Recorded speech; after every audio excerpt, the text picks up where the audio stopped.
I'm Trinity Diggle, and today I will be introducing ideas about anti oppressive education.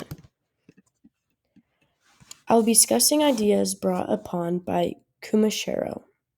In Kumashiro Chapter 1, the author emphasizes the qualities that make a teacher a good one, such as being knowledgeable in their skill area, aiming to improve themselves in their knowledge, and being ethical and professional. However, he says that by focusing too much on these attributes, such as professionalism, a teacher may be subject to forgetting their roles in means of social justice and anti oppression.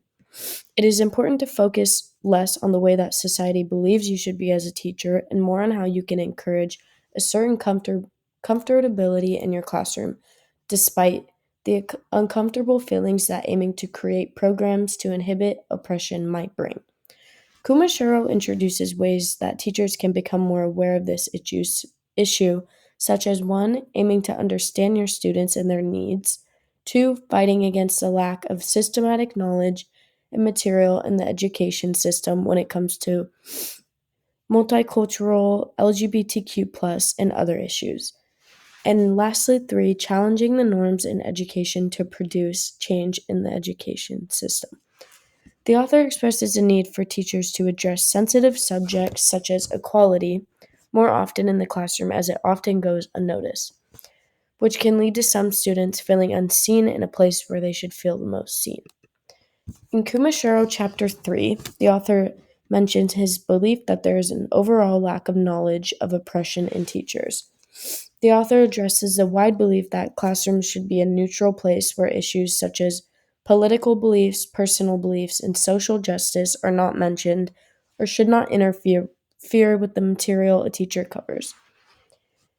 Teachers generally hold a fear of showing their students too much of their own personal beliefs, which could potentially be due to the system and its sudden expectations.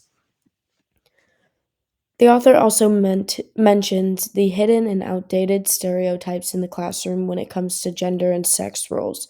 This alone creates a space that does not work towards anti oppression in the classroom. Teachers should focus more on addressing inequality within their words and lessons, but more so in their actual interactions with students. This allows for a student to feel like they are heard by their teachers and not just by the curriculum that a teacher is paid to teach. The author does not fail to acknowledge the difficulty that being a teacher in a diverse classroom can bring. As all students come from different backgrounds, their interpretations of lessons and actions by a teacher can be extremely different. This is why it is so important for teachers to try their best to be both understanding and understand their students.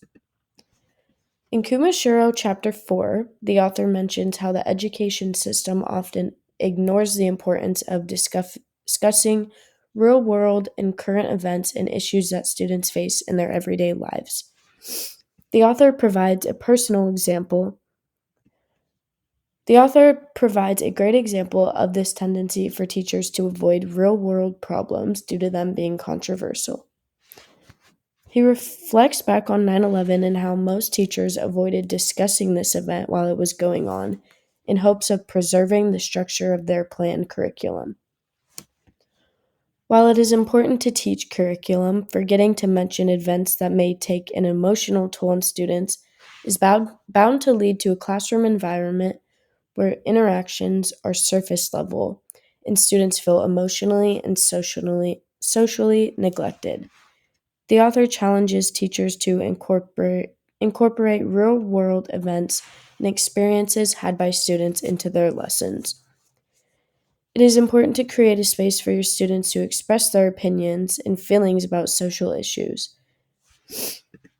In Kumashiro Chapter 9, he reflects on his own personal experience teaching in Nepal and the challenges that came along with that. The author explains that it was more than just working towards beating a language barrier, but understanding the specific cultural norms in order to prevent misunderstandings and overall get a read on his students in the course of their daily lives. I believe that this concept can be applied to all teachers in all areas of teaching, not just teaching those with a language barrier. It is really the importance of understanding and learning the background of your students and being sensitive to their needs. The author explains that how in his time teaching in Nepal, he took his time to really challenge stereotypes that society held about the US and vice versa. Doing this helped to emphasize that all people, places, and things can be diverse, no matter what society says that they are or should be. This is a perfect example of how teachers can challenge the United States educational system to foster anti oppressive habits and change.